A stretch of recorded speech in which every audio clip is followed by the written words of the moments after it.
Tapi saya peringatkan sekali lagi, jangan mulai menembak.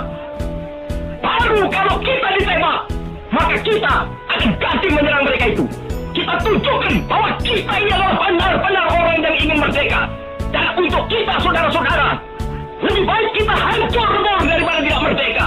Sebab yang kita tetap merdeka atau mati. Dan kita yakin, saudara-saudara, pada akhirnya pastilah kemenangan akan jatuh ke tangan kita. Sebab Allah selalu berada di pihak yang benar. Percayalah, saudara-saudara, Tuhan akan melindungi kita sekalian. Allahu Akbar, Allahu Akbar, Allahu Akbar. Merdeka!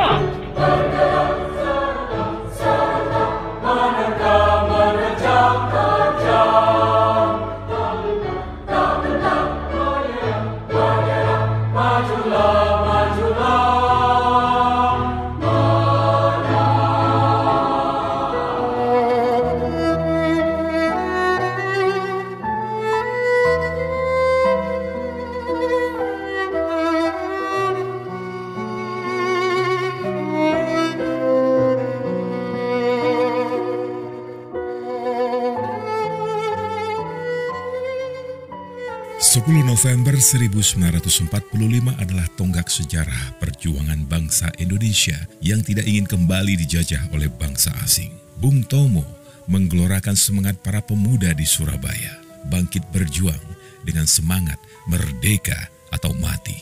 10 November kita peringati sebagai Hari Pahlawan. Hari ini kita menundukkan kepala, memanjatkan doa untuk para pahlawan di seantero Nusantara yang rela mengorbankan jiwa dan raga. Kali ini kita akan mengenang seorang pahlawan nasional yang berasal dari Kampung Ampel, Surabaya, Jawa Timur. Lahir pada tanggal 9 September 1908. Beliau seorang nasionalis, mubaligh, jurnalis, pejuang kemerdekaan, dan sastrawan Indonesia. Pernah menjabat sebagai anggota dari Badan Penyelidik Usaha-Usaha dan Persiapan Kemerdekaan Indonesia, BPU-PKI.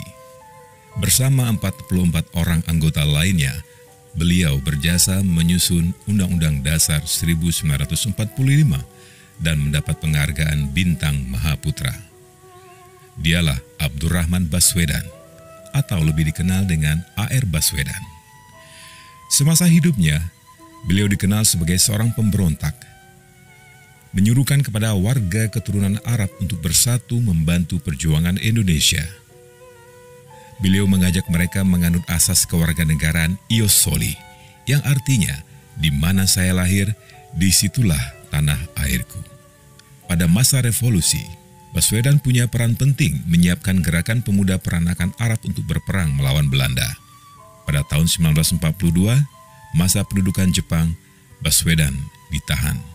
Pada tahun 1948, ketika Indonesia merdeka, untuk mendapatkan pengakuan dari dunia internasional atas kemerdekaan Indonesia, A.R. Baswedan bersama Agus Salim melakukan perjalanan diplomasi yang pertama ke dunia internasional untuk mendapatkan pengakuan Indonesia merdeka kepada negara-negara Liga Arab. Melalui banyak rintangan dan hambatan, akhirnya dokumen pengakuan kemerdekaan Indonesia berhasil dibawa A.R. Baswedan ke tanah air. Selain itu, beliau juga dikenal sebagai seorang jurnalis, wartawan nasionalis. Perjalanan karirnya dimulai di Surabaya bersama seorang temannya nasionalis keturunan Tionghoa, Lim Kuen Hiam. Kiprah A.R. Baswedan di dunia jurnalistik adalah sebagai redaktur harian Sintitpo di Surabaya pada tahun 1932, redaktur harian Suara Umum di Surabaya yang dipimpin oleh Dr. Sutomo, redaktur harian Matahari Semarang pada tahun 1934. Melalui dunia jurnalistik inilah beliau melakukan perlawanan terhadap penjajahan dengan tulisan-tulisan propaganda tentang kebangsaan dan tentang kemerdekaan Indonesia. Salah satu peninggalan dari A.R. Baswedan adalah koleksi buku-bukunya yang berjumlah lebih dari 5.000 buku yang dijadikan sebuah perpustakaan di Yogyakarta. Di antara para tokoh-tokoh yang begitu akrab dengan perpustakaan ini seperti Ahmad Wahid, Anhar Gonggong, M.H. Ainun Najib, Gunawan Muhammad, dan W.S. Rendra. Pada tahun 1986, Abdurrahman Baswedan menghembuskan nafasnya terakhir di Jakarta dan berwasiat untuk dimakamkan di TPU Tanah Kusir berdampingan dengan para pejuang Indonesia lainnya yang menolak dimakamkan di Taman Makam Pahlawan.